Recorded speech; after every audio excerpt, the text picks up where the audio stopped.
सिद्धेभ्यः। ओम नमः सिद्धेभ्यः। ओम नमः सिद्धेभ्यः। अहिंसा परमो धर्म की जय। आचार्य भगवान गुरुदेव श्री विद्यासागर जी महाराज की जय। आचार्य श्री समय सागर जी महाराज की जय। अनुज श्रवण श्री ओंकार सागर जी महाराज की जय। परम पूज्य समय सागर जी महाराज की, नगर गौरव सागर जी महाराज की जय। आप लोगों को कलाकार बनाना चाहता हूं। महाराज, आप हम लोगों को कम कलाकार समझ रहे। हम लोग पहले से ही कलाकार हैं। कलाकार का मतलब एक्टर। एक्टर क्या करता है? एक्टिंग। एक्टिंग मतलब नाटक, नौटंकी। महाराज, हम लोग पहले से ही नाटकबाज हैं। हम लोग नौटंकी करने में माहिर हैं। आप हमें कोई दूसरी कला सिखाओ। अथवा कोई दूसरा ये कह सकता है, महाराज कलाकार तो आजकल बहुत प्रसिद्ध होते हैं, उनकी कमाई भी तगड़ी होती है। महाराज प्रवचन बाद में देना, पहले कलाकार बना दो, जल्दी कोई मंत्र हो तो फूंक दो। ये आप कह सकते हैं। ना हम फिल्मों के कलाकार की बात कर रहे हैं और ना और किसी नाटक नौटंकी के कलाकार की, लेकिन हम आपको कलाकार बनाना चाहते हैं। कलाकार का काम है एक्टिंग करना। कौन सा? यदि आप जानना चाहते हैं कि हम आपको कौन सा कलाकार बनाना चाहते हैं, आपको थोड़ा सा इंतजार करना पड़ेगा। रामायण आप लोगों ने देखी होगी टेलीविजन पर। उस समय हम देखा करते थे। अशोक वाटिका में सीता बैठी है। कैसे पहुंची अशोक वाटिका, वो आपको ज्ञात है। वनवास हुआ, रावण को पता चला, रावण छल से उठा के ले आया और अशोक वाटिका में रख दिया। रावण बार बार अशोक वाटिका में जाता, जितनी उसके पास बुद्धि थी सारी की सारी बुद्धि लगा ली, जितना दिमाग था सब लगा लिया। सुनते हैं रावण विद्वान था। उस विद्वान ने जितनी बुद्धि थी सारी लगा ली कि सीता मुझे स्वीकार ले। कई बार हाथ जोड़कर कहा, सीते मुझे अपना स्वामी स्वीकार ले। कई बार जोर से भी कहा, कई बार रूप बदल करके भी गया कि सीता मुझे अपना स्वामी स्वीकार ले, कैसे भी ये मुझे अपना स्वीकार ले। चाहता तो जबरदस्ती कर सकता था, लेकिन उसका व्रत था, नियम था, संकल्प था। मुनिराज से संकल्प ले रखा था, जो स्त्री मुझे नहीं स्वीकारेगी मैं उसे नहीं छूऊंगा। उसको इस बात का घमंड था, मद था कि ऐसी कौन सी स्त्री होगी जो मुझे अस्वीकार कर देगी। क्यों? क्योंकि मैं विद्याधरों का राजा, प्रति नारायण 3 खंड का अधिपति रावण हूं, मुझे कौन नहीं स्वीकारेगा। उसको पता नहीं था कि शेर को सवा शेर प्राय मिल जाया करते हैं। प्रयास किए और बार बार सीता के पास जाकर बोल रहा है, हाथ जोड़कर सीता मुझे स्वीकार ले। सारे प्रयास किए। सुनते हैं बहुरूपणी विद्या उसके पास थी। उसने ये भी प्रयास किया कि राम का रूप बना करके भी वो सीता के पास गया। कौन? रावण। बहुरूपणी विद्या थी, कोई भी रूप रख सकते हैं। तो यहां तक लिखा है कि वो राम का रूप बना करके भी गया। लेकिन मजे की बात यह है कि जब भी वो राम का रूप बनाता था तो उसके अंदर वो भाव ही नहीं आते थे, क्योंकि ड्रेस का प्रभाव पड़ता है। आप लोग मंदिरों में जाते हैं काले कपड़े पहन के, महाराज जी कपड़ों से क्या होता है? अगर कपड़ों से कुछ नहीं होता, ड्रेस का प्रभाव नहीं पड़ता होता, तो रावण जब राम की ड्रेस पहन के राम का रूप बनाकर जाते हैं तो रावण की जो फीलिंग उसको रावण वाली आती थी वो राम वाली क्यों आने लगी? इसका मतलब ड्रेस का प्रभाव तो पड़ता है। खैर, सारे प्रयास कर लिए, जब सीता नहीं मानी, हाथ जोड़कर खड़ा है, मुझे अपना स्वामी स्वीकार ले। बात खत्म हो गई, फिल्म खत्म हो गई। एक्टर एक्टिंग किया और आपके सामने उसको परोस दिया गया।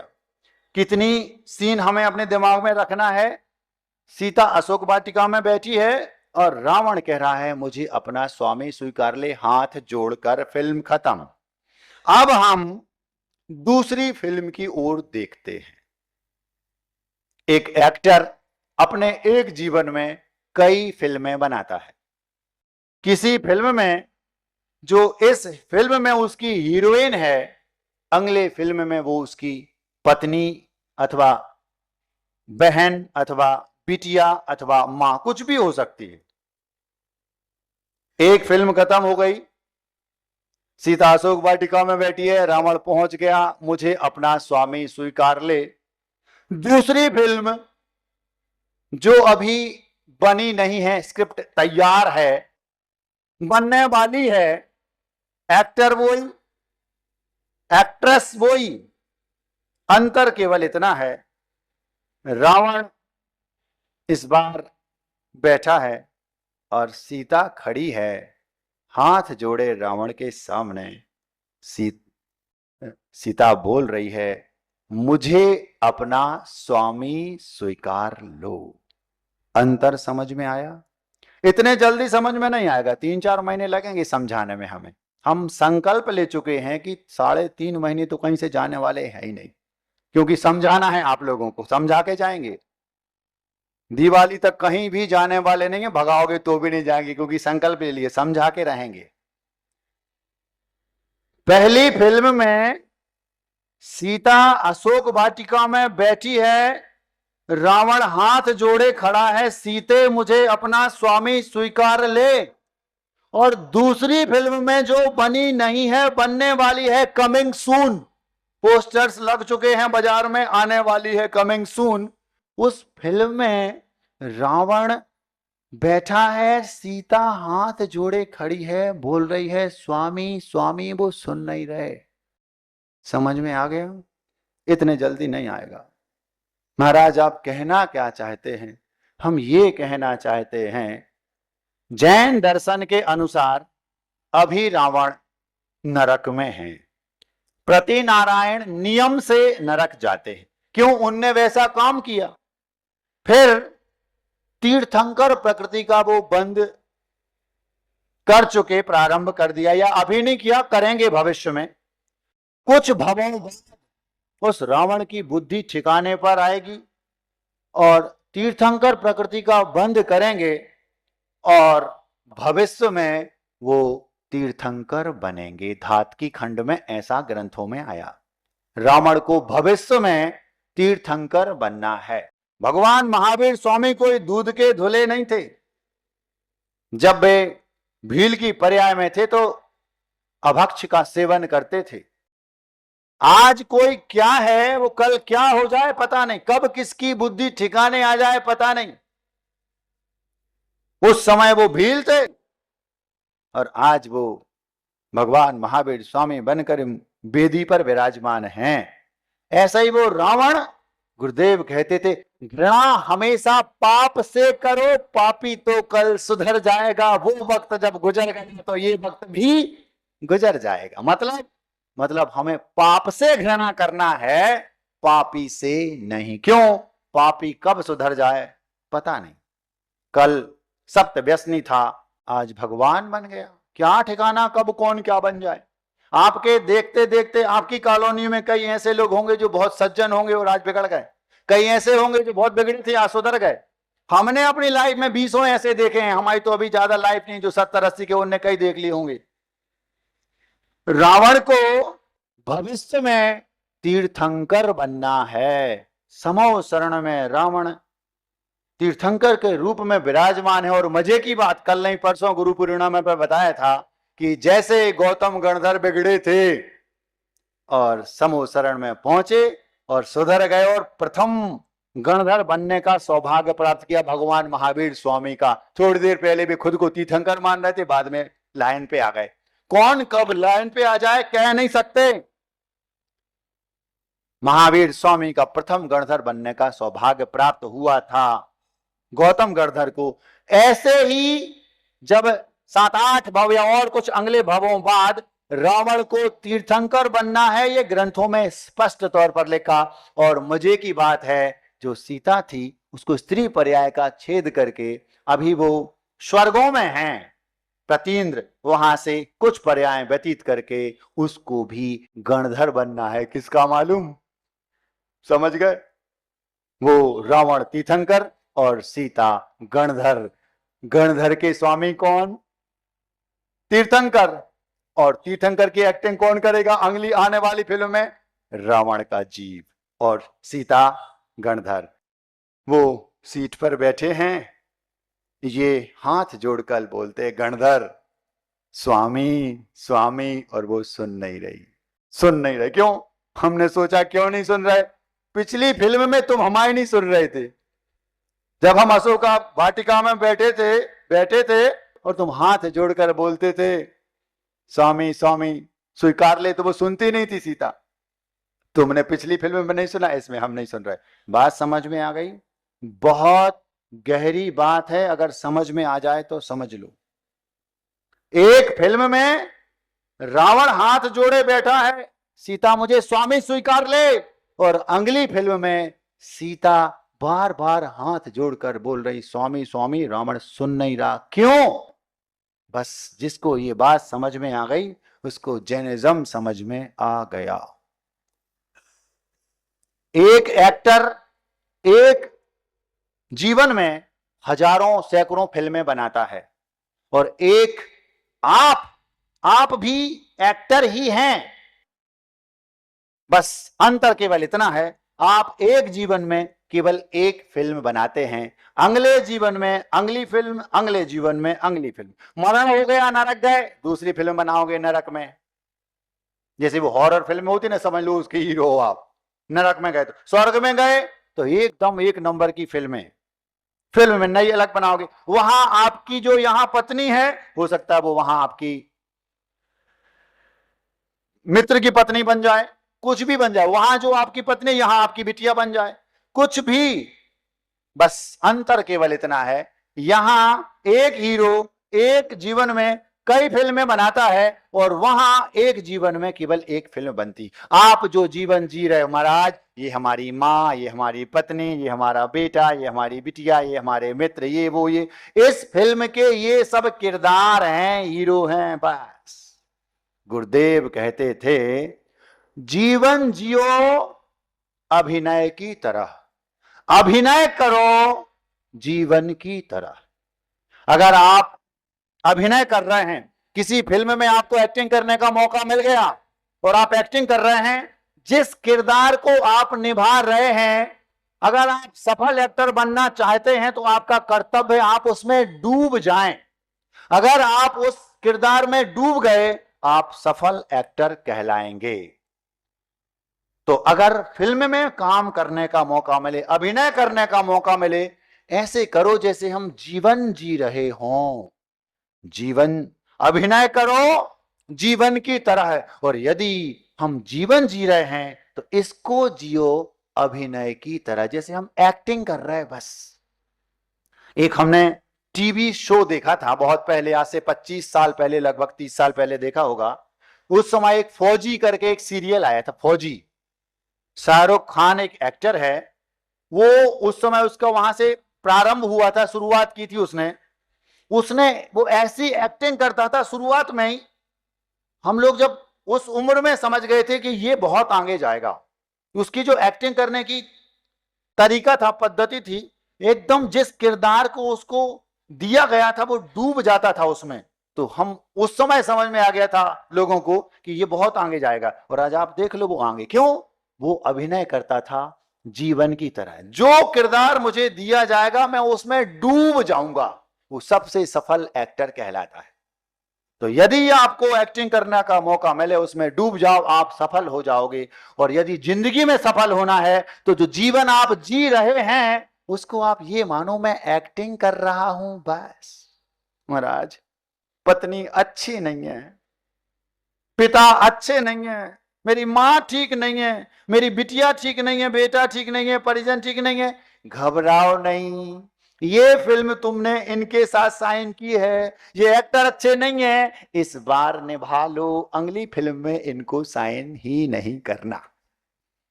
समझ में आ गई बात?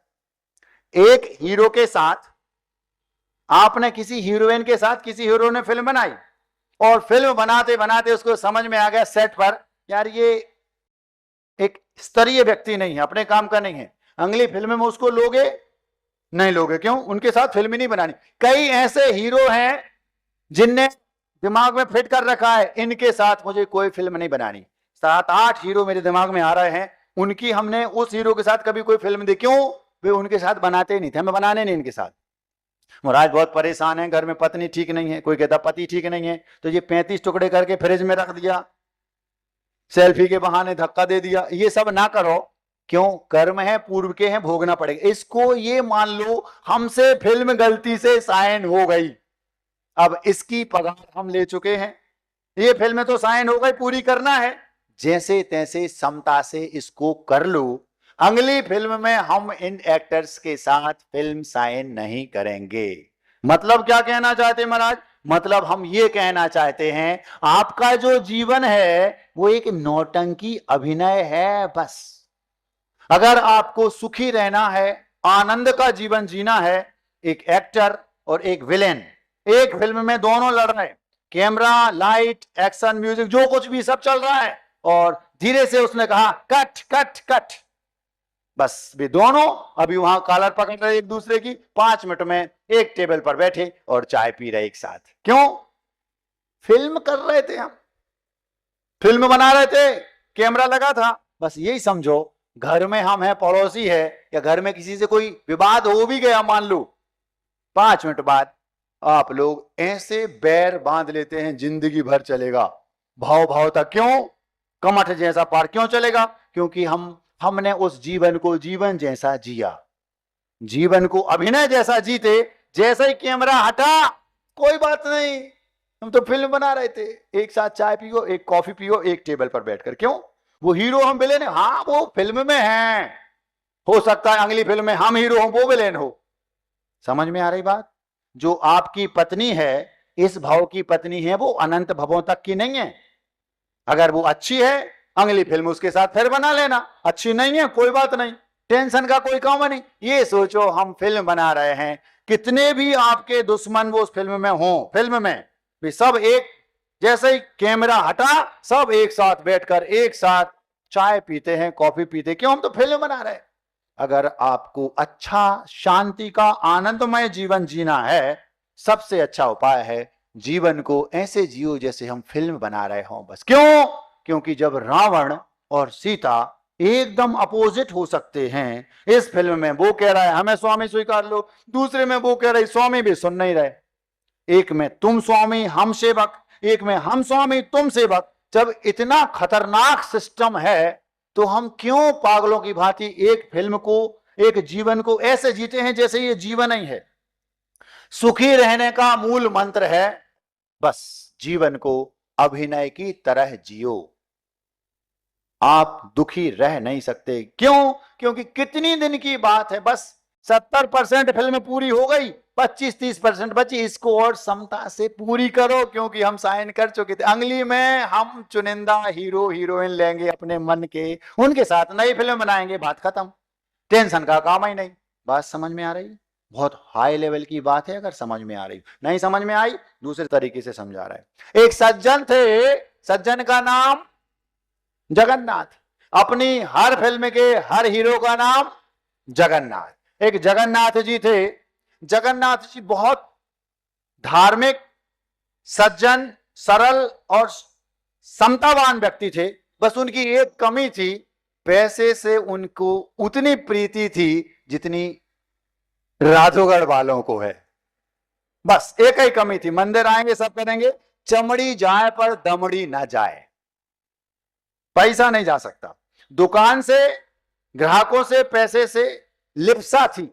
50, 60, 70 साल के हो गए, उन्होंने एक चौराहे पर अपने बेटे के लिए एक दुकान खोली, 3-4 खंड की बहुत बड़ा एकदम सुपरमार्केट जैसा, बाजार जैसा मॉल, उसमें एक निश्चित स्थान पर वो, उस दुकान में वो जगन्नाथ जी बैठते। उनका अपना खुद का बेटा बाजू में सीट उस पर बैठता। बहुत सारे उनके वर्कर थे, सेवक थे, वो दुकान में काम करते। बहुत फेमस दुकान थी। किनकी? जगन्नाथ जी की। बेटा उनका बाजू में बैठा, 70-75 के हो गए। मंदिर तो जाते, पूजन तो करते, लेकिन भगवान की पूजन केवल इसलिए करते कि दुकान चले। पहुंच गए, पूजा किए, भोजन किया, दुकान पहुंच गए। अचानक एक दिन जगन्नाथ जी दुकान पर पहुंचे, सीट पर बैठे, बेटा बाजू में बैठा है, ग्राहक खूब है, दुकान चकाचक चल रही है, चौराहे पर अच्छी रेपुटेटेड दुकान है, समझदारी सब कुछ है। अचानक जगन्नाथ जी को साइलेंट अटैक आ गया और जगन्नाथ जी निपट गए। निपटना समझते हो? हाँ, निपटने में और निपटाने में राधोगढ़ वाले माहिर हैं। निपट गए। कौन? जगन्नाथ जी। साइलेंट अटैक आया। अब जगन्नाथ जी पैसे से इतनी लिप्सा थी कि वे दुकान में पैसा कैसे भी आए, येन केन प्रकारेण, जैसे आए तो पैसा आ जाए। वे भगवान को तो मानते थे, लेकिन पैसे को भगवान से कम नहीं मानते। यद्यपि उनकी क्या सोच थी? उनकी सोच थी जगन्नाथ जी की, यद्यपि पैसे में भगवान जैसी दम नहीं है, लेकिन भगवान कसम पैसा भगवान से कम नहीं है। ऐसी सोच उन जगन्नाथ जी की थी। क्या?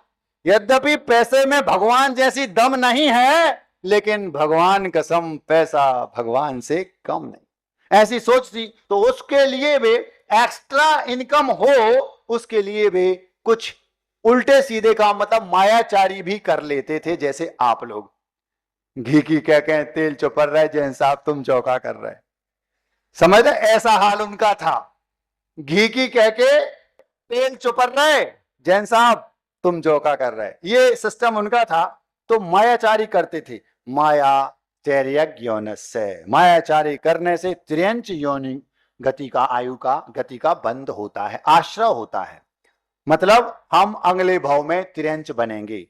अचानक अटैक आया, माया परिणाम थे, मर करके, और दुकान से राग था, उन गली से जहां से निकलते उस बेटे से राग था।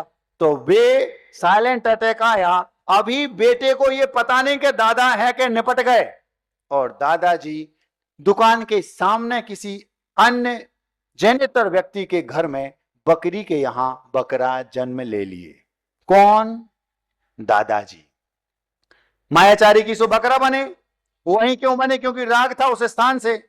अब वो बकरा थोड़ा सा बड़ा हुआ और दुकान में घुस रहा है। अभी 13 दिन पूरे नहीं हो पाए, इनको दादाजी की चिंता है, रो रहे, गा रहे। आप लोगों के दिमाग में एक फुतूरी और है, महाराज जी डेथ हो गई तो आत्मा भटकती होगी। ध्यान रखना, जब तक हमारी अंगली आयु का बंद नहीं हो जाता, मतलब जब तक हमारी अगली आयु डिसाइड नहीं हो जाती कि मुझे कहां जाना है, आपके टुकड़े टुकड़े भी क्यों ना कर दिए जाएं, आपकी डेथ हो ही नहीं सकती। जब तक हमारी अगली आयु का डिसाइड नहीं हो जाएगा, तब तक हमारी डेथ नहीं हो सकती। ध्यान रखना। जैसे जैसे आप किसी गवर्नमेंट सेक्टर में आपकी जॉब है, आपका ट्रांसफर हो गया। अब आपका ट्रांसफर हो गया, यहां से जाओ, ये लो लेटर। जाना कहां है ये नहीं बता रहे। अरे तो जाए कहां? जब तक आपको ये नहीं बताया जाएगा आपको यहां से छोड़कर कहां ज्वाइनिंग करनी है, तब तक आपका ट्रांसफर नहीं हो सकता। सेम कंडीशन आयु में है। मरण करने के बाद मुझे कहां जाना है, 1 सेकंड से भी कम समय में वो व्यक्ति वहां पहुंच जाता है। एकम दो तीन बानाहर का ऐसा सूत्र है। ज्यादा से ज्यादा 3 समय, 1 सेकंड में असंख्यात समय होते हैं। वो व्यक्ति मरण किया, आपने अभी पता भी नहीं लगाया दादा है कि निपट गए, और वो वहां जन्म ले लिए, बस बकरा बन गया। अब वो जगन्नाथ जी जो बकरा बन गए, वे दुकान में बार बार आते, क्योंकि राग था दुकान से, पूर्व के संस्कार थे। बेटे से राग था, दुकान से राग था, और मायाचारी की थी, सो बकरा बने, तिरंच गति कहलाती है। अब वो बकरा बार बार उस दुकान में घुस रहा है, और बेटा लाठी रखे था, पहले दादाजी ने रख रखी थी, जगन्नाथ जी ने, डॉगी अंदर घुसे तो भगाने के लिए। उस लाठी से दादाजी जो बकरा बन गए, उस बकरे को बार बार भगा रहा है। समझ में आ रही बात? बकरे को बार बार भगा रहा, लेकिन वो बकरा बार बार दुकान में घुस रहा। मैं चाह रहा हूं मैं उसी सीट पर जाकर बैठ जाऊं जिस पर मैं बैठता था। बेटा तो मेरा ही है, दुकान मेरी है। बार बार वो लाठी से भगा रहा, भाग यहां से। 2 4 10 बार भगाया। जो उस बकरे का मालिक था उसके घर गया, कॉलर पकड़ी, धमकी दी, आज के बाद तेरा बकरा मेरी दुकान में घुसा तो मैं समझ लेना। 10 20 बार ऐसा, लेकिन वो बकरा था, जैसा ही मौका मिलता सीधा दुकान में घुसता। 1 बार 2 बार 4 बार 10 बार 50 बार, दिमाग खराब हो गया। इत्तेफाक से उनके नगर में एक मुनिराज आए, और वे मुनिराज दिव्य ज्ञान के धारी थे, अवधि ज्ञान के धारी थे। उस बेटे ने पूछा, महाराज और तो सब ठीक है, भगवान वो धर्म की बात हमें नहीं सुनना, आप तो हमें इतना बता दो, ये बकरा बहुत परेशान करता है, क्या है ये, ठंडा लफड़ा है क्या, झंझट है क्या? बकरा नहीं है, जगन्नाथ जी हैं तुम्हारे पापा हैं। अब पहले तो हमें ये बताओ, हम आपसे पूछना चाहते हैं, अगर वो उस जगन्नाथ जी के बेटे एक पल के लिए आप होते, एक पल के लिए केवल, ज्यादा नहीं तो घबरा जाओगे, तो जैसे ही आपको यह पता चला कि महाराज जी ने कहा है कि ये बकरा बकरा नहीं है, पिताजी हैं, सही बताओ, आपको पता चल जाता, आप अपने मित्र को, पड़ोसी को, दुकान, किसी को, आप किसी को सोसाइटी में बताते कि ये बकरा मेरे पापा है? महाराज बेइज्जती हो जाएगी। समझ में आ रहा? जीवन जियो अभिनय की तरह, अभिनय करो जीवन की तरह। 80 साल के दादाजी हो गए, और 80 साल के होने के बाद भी उन्हें ऐसे लग रहा है कि ये जीवन ही है। अगले पल अगर निपट गए, बकरा बन गए, घर में ही आ गए, तो बेटा पहचानेगा नहीं। पहचान महाराज बता भी देंगे तुम्हारे पिताजी हैं, तो भी वो लाठियों से भगाएगा।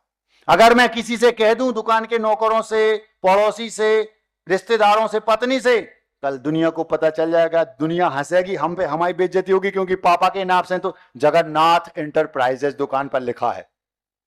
व्हाट्सएप चल जाएंगे, जगन्नाथ बकरा बन गए, बेइज्जती होगी। सब स्वार्थ के हैं भीरी, ये सब जिनको तुम अपना मान रहे ना, ये सब अपने हैं। कब तक? जब तक उनका उल्लू सीधा हो रहा है। जिस दिन उल्लू टेढ़ा, उस दिन वे तुम्हें जानते ही नहीं। महाराज आप ऐसा कैसे कह रहे हैं? तो तुम बताओ, तुम होते अपने उस बकरे के, वो पिताजी बकरा बन के तुम्हारे पिताजी सामने आ गए होते, तो तुम दुनिया को बताते? महाराज हम नहीं बता पाते। क्यों? क्योंकि बेइज्जती हो जाएगी। अब वो बता नहीं रहा, किससे क्या कहें? ठीक है, नहीं बताओ दुनिया को, अपने पिताजी हैं, गले से लगाओगे बकरे को, किसी को मत बताओ, बेइज्जती। खुद का तो, तुम्हारा तो प्रेम है ना पापा से, तुम तो साथ में उनने खिलाया, पढ़ाया, लिखाया, बड़ा किया, इतने बड़े हो गए, दुकान खोली सामने, वो लठ मार के बार बार फिर भी भगा रहा है। वो बकरा दुकान के बाहर खड़ा और सोच रहा है, जिस दुकान को मैंने खड़ा किया अपने मेहनत से, जिस दुकान को मैंने खड़ा किया, जिस दुकान को मैंने खड़ा किया, उस दुकान के सामने मेरा बेटा मुझे खड़ा नहीं होने देता। क्या कहा? जिस दुकान को मैंने खड़ा किया है अपने बेटे के लिए, जिस दुकान को मैंने अपने बेटे के लिए खड़ा किया है, उस दुकान के सामने मेरा बेटा मुझे खड़ा नहीं होने देता। वो बकरा सोच रहा है। समझ में आ रहा? अब पता चल गया पिताजी हैं। हम पूछना चाहते हैं, क्या वो दुकान में अंदर सीट पर बैठाएगा पिताजी को? नहीं। ठीक है, नहीं बैठाए। दुकान में तो घुसने देगा अंदर? नहीं। ठीक है, गले से लगाएगा? नहीं। ठीक, चलो चोरी से एकांत में एक थाली में एक साथ खाएगा? नहीं। ठीक है, उस बकरे को खरीद के अपने घर में रख ले। महाराज लोग क्या कहेंगे, डॉगी पालने का जमाना है, तुम बकरा पाल रहे, क्या बोलेंगे लोग? महाराज आजकल फैशन में डॉगी पालने का जमाना है। हंसना नहीं, बुरा भी लग सकता है। कई जिनके घरों में डॉगी, कई, सबकी नहीं कह रहा, एक आध, कई बहुत सारे होंगे, संभव है वे पिताजी ही हों। संभव है, इसमें हम निषेध नहीं कर सकते, लेकिन हम आपकी बात नहीं कर रहे हैं। आपके यहां तो डॉगी ही नहीं है, आपके यहां तो सब शेर ही शेर हैं। हो सकता, नहीं हो सकता क्या? हो सकता है वे पिताजी ही हों। समझ में आ रही बात? तो अब वो बार बार घुसने का प्रयास कर रहा है और ये बार बार भगा रहा है। सब जानने के बाद मैं पूछना चाहता हूं, अगर तुम्हें अपने पिताजी से इतनी प्रीति है, उनके बिना एक पल नहीं रह सकते, तो पिताजी जब बकरा बन गए हैं तो पिताजी ही ना, उनको गले से लगाओ, साथ में खाओ, दुकान में बैठाओ। नहीं, क्यों? वो क्या बोलता है, बेटा पापा वो फिल्म दूसरी थी, ये फिल्म दूसरी है। समझ में आ गया? उस फिल्म में आप मेरे पिता थे, मैं तेरा बेटा था। इस फिल्म में तुम मेरे पड़ोसी के बकरे हो। अगर हम पुरानी फिल्म के किरदार, नई फिल्म के किरदार जो है पुरानी फिल्म के किरदार से मैच कर दें, गुड़ गोबर हो जाएगा। पिछली फिल्म में जो मेरी पत्नी थी, इस फिल्म में वो मेरी मां बनी है। अगर मैं उस फिल्म के व्यवहार जैसा पत्नी से मैं व्यवहार करता था, यदि इस फिल्म में मैं पुरानी फिल्म का हीरो हूं, अभी हमारी पुरानी ही चल रही, तुम तो निपट गए, दूसरी शुरू हो गई तुम्हारी, अगर हम उसको इससे मर्ज कर देंगे, अनर्थ हो जाएगा। उसमें वो मेरी पत्नी थी, मैं पत्नी जैसा व्यवहार करता था, अब मां है, मां को अगर पत्नी जैसा व्यवहार करूंगा तो अनर्थ हो जाएगा। समझ में आ रही बात? यही आपके जीवन की कटु सच्चाई है। आप माने या ना माने, चाहे मानो चाहे ना मानो, होना तो वही है जो हो रहा है। हो सकता है आपको बुरा लग रहा हो, हमारा क्या कर लोगे, और हम चाहते हैं आपको बुरा लग जाए, इसलिए समझ में तो आएगा। जो मैं बोल रहा हूं, क्या 1% भी इसमें कहीं कोई गलत है, मिथ्या है तो बताओ। नहीं होता क्या ऐसा? महावीर स्वामी भील थे कि नहीं थे? फिर अकौआ का पेड़ बने कि नहीं बने? फिर शेर बने कि नहीं बने? अब महावीर बने कि नहीं बने? जब एक उन्होंने हर एक जीवन में एक नई फिल्म बनाई। जिस समय महावीर स्वामी थे उस समय आप थे कि नहीं? आप भी थे, आप एक अलग एक्टर थे, आप एक अलग फिल्म बना रहे थे। जितने एक्टर हैं वे एक ही फिल्म बनाते क्या? नहीं, हजारों एक्टर हैं, हजारों फिल्में रोज बनती हैं, रोज बिगड़ती हैं। बस हम अपने जीवन को अभिनय की तरह जिए, झंझट ही खत्म। वो बेटा, पिता, वो बकरा बार बार घुस रहा है दुकान में और वो बेटा कह रहा है, पापा उस फिल्म में मैं आपका बेटा था। वो दूसरी फिल्म थी सूरज बड़जात्या की, ये दूसरी फिल्म है, समझो। इसमें डायरेक्टर प्रोड्यूसर दूसरे हैं, हम अभिनेता वो ही हैं। वो सूरज बड़जात्या की थी, ये दूसरे की। आप समझ नहीं रहे पापा? उस फिल्म में आप मेरे पिता थे, इसमें बकरा बने हो। दोनों फिल्में अलग अलग हैं, वो हम आपके हैं। कौन थी? ये नदिया के पार है। समझ में आ रही बात? आप हंस रहे हैं, मुझे आपकी हंसी को देखकर हंसी आ रही है, फिर भी हंस रहे हैं। सोचो तो, क्या आप अपने जीवन को अभिनय जैसा जीते हो? नहीं, हम अपने जीवन को ऐसे जीते हैं, यही हमारी परमानेंट मां, यही हमारी परमानेंट पत्नी, और यही हमारे परमानेंट बच्चे, दुकान, गाड़ी, घोड़ा, मकान। अनंत काल तक हमें इन्हीं के साथ रहना, ऐसा आप सोच, इसलिए आप दुखी हो। अगर वो हीरो और विलेन जो आपस में लड़ रहे हैं, अगर भाई ये मान ले हम परमानेंट हैं, तो भाई परमानेंट जिंदगी भर लड़ते रहेंगे। और जैसे ही कट, एक साथ एक टेबल पर कॉफी पी रहे। इसका मतलब क्या? ऐसे आप अपने जीवन को जीना शुरू कर दो। फिल्में चल रही है, बस ना किसी से आपको बैर होगा, ना द्वेष होगा, ना राग होगा। क्यों? फिल्म है, अभिनय कर रहे, फिल्म खत्म। दीपक जल रहा है, तेल जब तक है तब तक दीपक जल रहा, तेल खत्म, खेल खत्म। क्या कहा? तेल खत्म, खेल खत्म। बस आपको जीवन जीने में आनंद आने लगेगा। जीवन जियो अभिनय की तरह, और यदि कभी अभिनय करने का मौका मिले तो अभिनय करो जीवन की तरह, जैसे आप एक्चुअल जीवन जी रहे हों। आप लोगों ने उस ब्रह्म गुलाल की कहानी सुनी होगी। ब्रह्म गुलाल एक बहुरूपिया था। बहुरूपिया, नाटक नौटंकीबाज एक्टर कलाकार, हम आपको कलाकार बनाना चाहते, बनना है तो बनो। कैसे? उसने क्या किया मालूम? ब्रह्मगुलाल प्रसिद्ध बहरूपिया था। राजा उसकी प्रसिद्धि सुनकर उससे प्रभावित हुआ, बुलाया गया राजसभा में, ब्रह्मगुलाल को बुलाया, स्वागत किया गया। ब्रह्मगुलाल, हम तुम्हारी प्रतिभा से प्रसन्न हैं, हम चाहते हैं कि तुम शेर का रूप बनाकर आओ। शेर? महाराज, मैं जिस किरदार को निभाता हूं उसमें डूब जाता हूं, क्षमा करें, मैं शेर बनकर नहीं आ सकता। क्यों नहीं आ सकते? बन नहीं सकते क्या? बन तो सकता हूं, लेकिन मैं जिस किरदार को निभाता हूं उसमें डूब जाता हूं। आपको ऐसा लगेगा जैसे एक्चुअल शेर आया हो, कहीं कोई घटना ना घट जाए, इसलिए मैं शेर नहीं बन। ब्रह्मगुलाल, बनना तो तुम्हें शेर ही पड़ेगा। राजहट, बाल हट, स्त्री हट और कई हट होती हैं, साधु हट। ठान लिया सो ठान लिया, कह दिया ऐसा तो ऐसा ही। तो राजहट थी, बनना तो शेर ही पड़ेगा। जैसी आप, अगर आपकी हट है कि मुझे शेर ही बनना है तो ठीक है, हमारी भी एक शर्त है, हमें एक खून माफ, क्योंकि हम शेर बनकर आएंगे। एक्चुअल हो सकता है कुछ हमसे गलती हो जाए, एक आदमी निपट जाए, आखिर ठीक है, एक खून माफ। शेर बनकर आया, हड़कंप मच गया सभा में, राजसभा में, और भगदड़ मच गई। 2 मिनट में समझ में आ गए, और सीधा आया और राजा के बाजू में राजकुमार पर पंजा मारा और राजकुमार निपट गए। एक खून माफ। सबको समझा दिया ये ब्रह्मगुलाल है, अपने असली रूप में आ गया। ब्रह्मगुलाल, ये तूने क्या किया? राजन, मैंने पहले कहा था, हम बन नहीं रहे थे, आपने जबरदस्ती बनवाया था, एक खून माफ। अब उनको क्या पता था कि राजकुमार ही चला जाएगा, लेकिन कुछ कह नहीं सकते, क्यों? एक खून माफ। बाजू में आया, अब चिढ़ तो गया, लेकिन कह तो सकता नहीं। क्यों नहीं कह सकता? इसलिए नहीं कह सकता क्योंकि हमने एक खून माफ की दे दी। दूसरे दिन फिर बोलता है, ब्रह्मगुलाल, जाओ, अब तुम मुनिराज बनकर आओ, दिगंबर मुनिराज बनकर आओ। ब्रह्मगुलाल घबरा गया।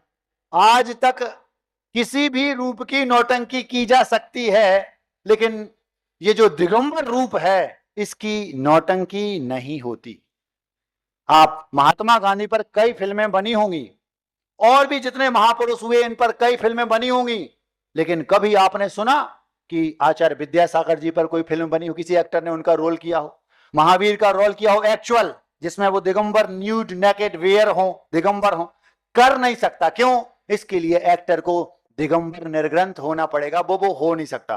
5 करोड़ नहीं 50 करोड़ ले लो, एक बार मुनिराज बन जाओ, वो बन नहीं सकता। किसी एक्टर से जाकर कहो, भैया 500 करोड़ ले लो तुम, विद्यासागर जीवन पर एक फिल्म बना दो, विद्यासागर का रूप आपको रखना है, उनकी एक्टिंग करना है, वो कर सकता क्या? वो नहीं कर पाएंगे महाराज। क्यों? इस रूप की एक्टिंग नहीं होती। बार बार कहा गया, उससे बार बार कहा गया, नहीं बनना तो तुम्हें वो ही। क्यों? राजा तो चिढ़ा था, उसको तो बदला लेना था राजकुमार की हत्या का। ठीक है, जब आपकी जिद है तो मैं तैयार हूं। 1 माह का मुझे समय दो।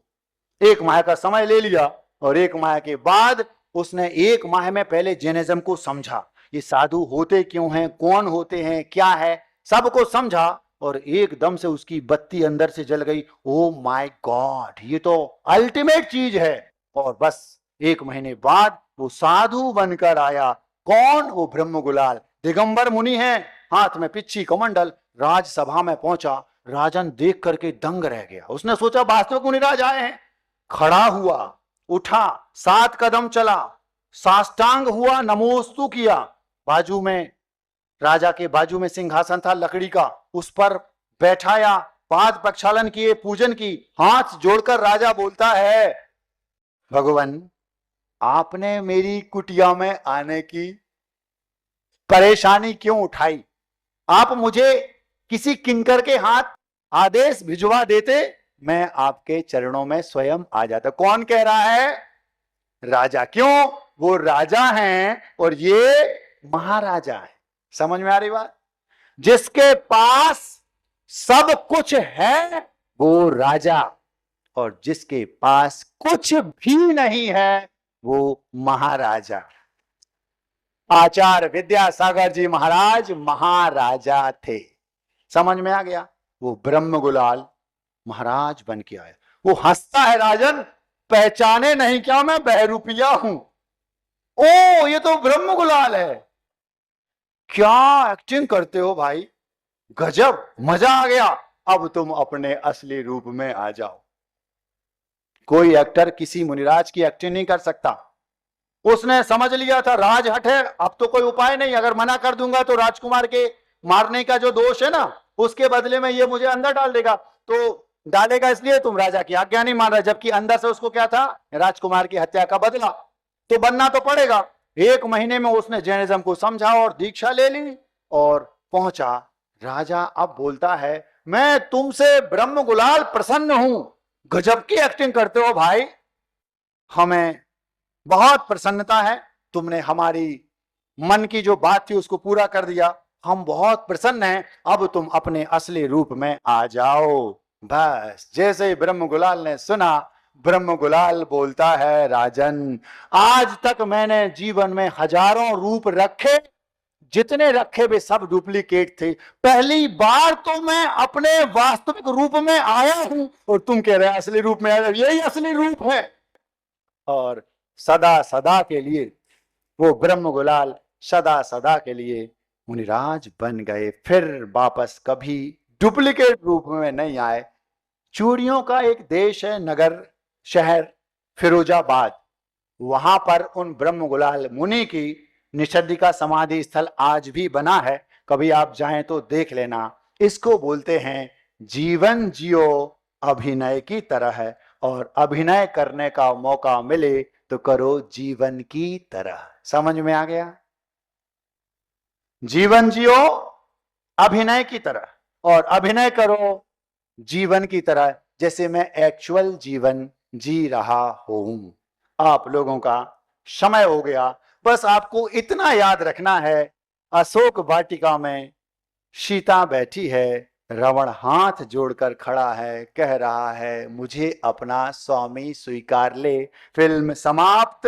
अगली फिल्म जो कमिंग सून है, पोस्टर्स लग चुके हैं, बनने वाली है, स्क्रिप्ट तैयार है, उसमें हाथ जोड़े गणधर खड़े हैं और रावण तीर्थंकर बना बैठा है, हाथ जोड़े कह रही है स्वामी, वो सुन नहीं रहा। जिसको ये बात समझ में आ गई उसको जीवन जीने में आनंद आने लगेगा। समझ में आ गया?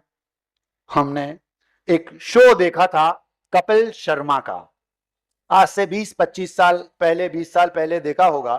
उस शो में जैसे अभी आपके यहां इस प्रोग्राम में, इस प्रवचन हाल में गेस्ट के रूप में जयवर्धन जी आए हैं, वैसे ही उस शो में, वो कपिल शर्मा का शो था, उस शो में अमिताभ जी आए थे, अमिताभ बच्चन, वो चीफ गेस्ट के रूप में आए थे।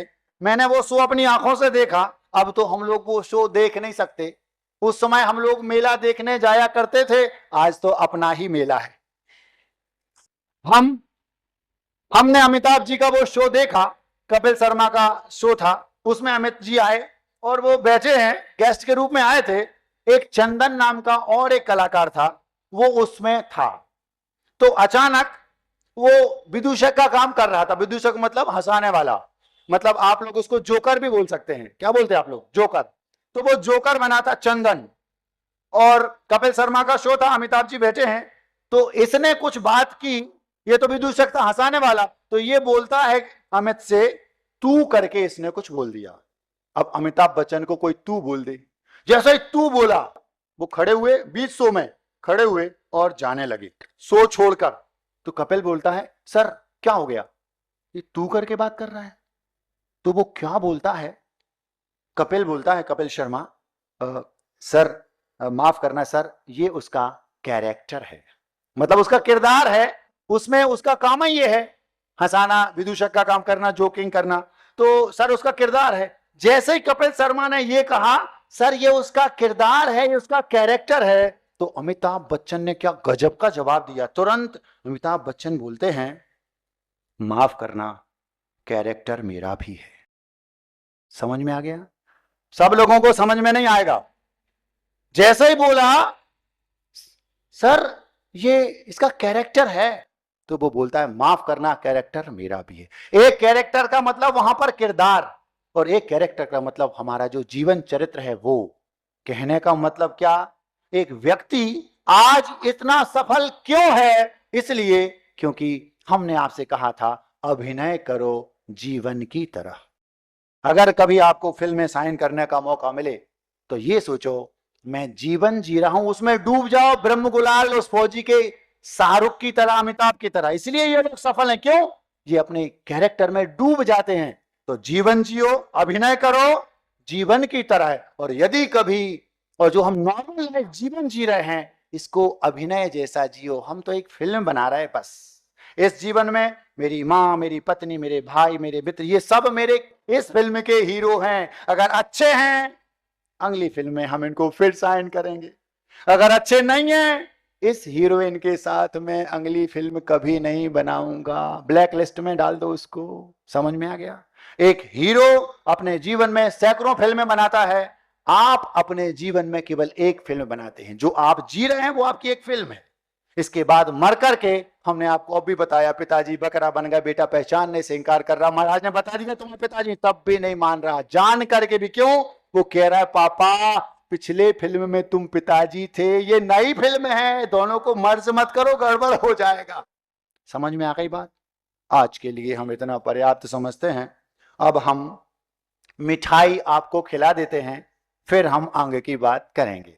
5 मिनट जल्दी इसलिए छोड़ रहा हूं, आपके यहां भी उस कपिल शर्मा के शो में जैसे वो आए थे ना गेस्ट, आपके यहां भी आए हैं। आपको 5 मिनट और मिल जाए, इसलिए समय से 5 मिनट पहले छोड़ दे रहा हूं। एक बात और बीच में ये बता दूं, ताकि ये जो पूरा 1 घंटे का वक्तव्य था इसका सार निकल आए, आपको और कोई ब्रह्म गुलाल से बात समझ में ना आई हो। फिर हमने दूसरे एंगल से बताई रावण सीता, फिर वो भी समझ में ना आई हो तो तीसरा वो फौजी सीरियल शाहरुख खान, वो भी समझ में ना आई हो तो चौथे एंगल से बताया कपिल शो का वो, कपिल शर्मा का वो शो, फिर भी समझ में ना आई हो तो वो जगन्नाथ जी जिनके बेटे ने उनको लाठियों से भगा रहा है, कह रहा है पापा ये फिल्म दूसरी थी, ये दूसरी है। मरने के तुरंत बाद वो बकरा बन गया, फिर भी वो पहचान नहीं रहा। महाराज ने बता भी दिया तब भी नहीं। 5 प्रकार से समझाई, अभी भी समझ में नहीं आई हो तो 30 सेकंड में हम छठवें और अंतिम प्रकार से समझा के समाप्त कर रहे हैं। वो क्या, वो ये, एक व्यक्ति किसी छोरी से प्रेम करता था, अफेयर जिसको आप लोग बोलते हैं। दोनों के बीच में अफेयर था, दोनों के बीच में 3-4 वर्ष तक अफेयर चला, और अचानक उस छोरी ने धोखा दे दिया। धोखा समझते हो, आचार्य विद्यासागर जी से किसी ने पूछा आचार्य जी कोई धोखा दे दे तो क्या करना चाहिए, तो वे बोलते हैं धोखा, दो और खा लो, धो खा। बस हमारा तो बोले यही काम है, हमें किसी ने धोखा दिया तो हम तो उसको धोते हैं और खा लेते हैं। धोखा धोके खाया हमने, बदले उनको दी दुआ, भला तुम्हारा हो जगत में रोज खाओ घी पुआ। तुमने हमें धोखा दिया, हमने धोया और खा लिया, और बदले में क्या कहा, भगवान तुम्हारा भला हो तुम घी पुए खाओ रोज। घी पुआ समझते हो, हाँ। तो उस व्यक्ति ने धोखा दे दिया, उस तो दोनों का अफेयर था, छोरी ने छोरे को धोखा दे दिया। अब छोरा बेचारा देवदास बना खड़ा है, पागलों की भांति दिमाग खराब, क्यों उसने धोखा दे दिया, बेचारा पागल हो गया। हाथ में क्या है, एक हाथ में बॉटल, बॉटल का की पानी की नहीं, वो हाँ समझ गए, सब समझदार हैं, हमें सब मालूम है कौन कितने पानी में है, हमें सब मालूम। एक हाथ में बॉटल है और दूसरे हाथ में तस्वीर, फोटो, किसकी, उसकी जिसने धोखा दिया। धोखा खा लिया, शादी नहीं हो पाई, धोखा खा लिया, फोटो हाथ में है, बेचारा पागल हो गया, पागल खाने भेज दिया घर के लोगों ने। 3-4 साल बाद उसी पागल खाने में एक दूसरा पागल आया, वो भी बेचारा पागल हो गया था। पूछा पागल हो गए तुम, हाँ कैसे, विवाह हुआ था, 3-4 साल पत्नी से इतना परेशान रहा, पागल हो गया। उसके हाथ में भी एक फोटो थी, किसकी, उसकी पत्नी की, इसके हाथ में किसकी, इसकी जो प्रेमिका थी उसकी, उसके हाथ में उसकी। एक पागल विवाह नहीं हो पाया, प्रेमिका ने धोखा दे दिया, सो पागल हो गया, पागल खाने पहुंच गया। दूसरा पागल विवाह होने के बाद 3-4 साल में पत्नी से परेशान होकर पागल हो गया, वो पागल खाने पहुंचा। दोनों के हाथ में फोटो है, जब फोटो मिलाई दोनों फोटो एक ही थी। समझ में आ गया? इतना आज के लिए पर्याप्त है।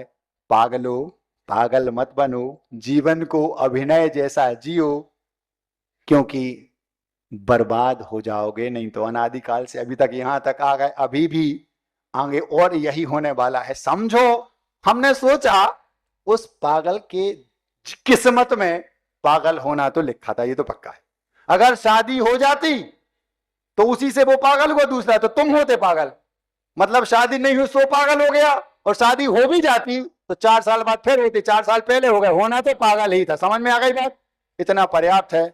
सार क्या निकला? जीवन जियो अभिनय की तरह, अभिनय करो जीवन की तरह। सुखी होने का ये मूल मंत्र है। क्यों? क्योंकि अगले पल डेथ होने के बाद बकरा बन गए तो बेटा जो तुम्हें प्राणों से ज्यादा चाहता था वो साथ में खड़े होना पसंद नहीं करेगा, फोटो नहीं खिंचवाएगा। महाराज बता भी देंगे तुम्हारे पिताजी हैं तो भी वो बाजू वाले को नहीं बताएगा, बेइज्जती हो जाएगी। सब स्वार्थ के हैं भीरी। इतना पर्याप्त है। अब मिठाई शीर्षक है हर मुश्किल का हल निकलेगा आज नहीं तो कल। ये शीर्षक ओंकार सागर जी महाराज जी ने हमें दिया था। 2-4-6 महीने पहले हम लोग जब गंज बासौदा में थे उस समय इसका सृजन हुआ। हमारे यहाँ का सिस्टम है, प्रतिदिन वक्तव्य के बाद एक मिठाई खिलाई जाती है। जो मिठाई आज खिला दी वो अगले 4 महीनों में दूसरी बार रिपीट नहीं होगी। बहुत लंबा खजाना है। गुरुदेव विद्यासागर जी महाराज जी की ये सब कृपा है। हर मुश्किल का हल निकलेगा आज नहीं तो कल। जितने लोग इस समय मुश्किल में हैं वे इसको गौर से सुने, ध्यान से सुने, शायद उन्हें अपनी समस्या का समाधान मिल जाए। मुश्किल में मजबूती होना, किंचित भी साहस ना खोना, अंगद जैसा पैर जमाना, तूफान भी ढूंढेगा कोना। यदि आपने परेशान हैं, आप फिर भी अडिग हैं, कोई बात नहीं, परेशानी किसकी जिंदगी में नहीं आती। डरना नहीं, दल नहीं बदलना। क्या कहा? डरना नहीं, दल नहीं बदलना। लोग आज दल बदलकर दूसरे दल में चले जाते हैं, वहां के सिद्धांत अच्छे हैं। गुरुदेव कहते थे जो दल बदलू होते हैं उनकी इज्जत नहीं रहती। तो क्या करें महाराज? ऐसा करो, यदि तुम्हें उनके सिद्धांत अच्छे लगते हैं और तुम्हारा दल कमजोर है तो अपने आप में वो क्वालिटी पैदा करो कि जो सिद्धांत उनके हैं हम अपने दल में वो सिद्धांत लाएंगे, उनसे एक कदम आगे निकल जाए। दल नहीं बदलना, सिद्धांत बदल दो। क्या कहा? जो अच्छाई है उसको ग्रहण कर तुम मोटे हो जाओ, दूसरे को पतला करना है, इसको छोड़कर मत जाओ। दल नहीं बदलो, दल में जो कमियां उसको बदल लो। समझ में आ रहा ना? क्यों? क्योंकि जो दल बदलता है वो भले ही सच के साथ क्यों ना हो जाए, लेकिन लोग उसको जिंदगी भर हे दृष्टि से देखते हैं। विभीषण सही थे, राम का दल सही था, लेकिन आज भी लोग क्या बोलते हैं? विभीषण को एक नेगेटिव वे में ही लेते हैं, जबकि वो सही थे। आचार्य से कहते हैं मैं विभीषण होता तो मैं राम जैसे सिद्धांतों को अपने यहां ले आता, लेकिन मैं दल नहीं बदलता। समझ में आ गई बात? मुश्किल में मजबूती होना, किंचित भी साहस ना खोना। मुश्किल में मजबूती होना, किंचित भी साहस ना खोना, अंगद जैसा पैर जमाना, तूफान भी ढूंढेगा कोना।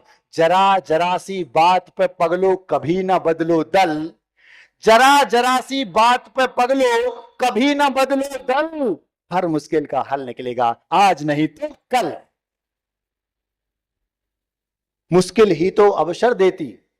आपको लगता है मुश्किल नहीं है ये जो मुश्किल मिली है ये अपॉर्चुनिटी है, ये मुझे ऊपर उठाएगी, पैनापन लाएगी। समझो बात को। मुश्किल ही तो अवसर देती, कठिन परीक्षा अक्सर लेती। मुश्किल ही तो अवसर देती, कठिन परीक्षा अक्सर लेती। पास हुए तो बल्ले बल्ले, अगर उस मुश्किल में पास हो गए तो प्रसिद्ध हो जाओगे। सीता के जीवन में मुश्किल आई, वो प्रसिद्ध हो गई। अंजना के जीवन में परेशानी है, वो प्रसिद्ध हो गई। जितने लोगों के जीवन में परेशानी आई, उसी परेशानी से वो प्रसिद्ध हुए। आज हम सीता से कह दें सीता तुम्हारी लाइफ के वो दिन जो क्रिटिकल टाइम था, जब तुम्हें रावण ले गया, बाद में तुम्हें परेशानी, इसको लाइफ से निकाल देते हैं। वो कहेंगे भैया वही हमारी लाइफ है, उसी के कारण हम आज प्रसिद्ध हैं। समझ में आ रहा? मुश्किल ही तो अवसर देती, कठिन परीक्षा अक्सर लेती, पास हुए तो बल्ले बल्ले जीवन में नए रंग भर देती। मैदान में जो डटे रहे, मैदान में जो डटे रहे, वे असफल हुए सफल। हर मुश्किल का हल निकलेगा आज नहीं तो कल। जग में जो पहचाने जाते, वे सब मुश्किल के गुण गाते। सीता आज मुश्किल के गुण गा रही, अंजना आज मुश्किल के गुण गा रही। भैया जीवन में मुश्किल नहीं आती तो हम छुपे ही रहते, दुनिया में जो छा गए ना वो छा नहीं पाते। परेशानियां ही व्यक्ति को प्रसिद्धि दिलाती हैं, अगर वो बस उस पर अड़िग रहे, धैर्य रखे और समय निकाले और श्रम करे।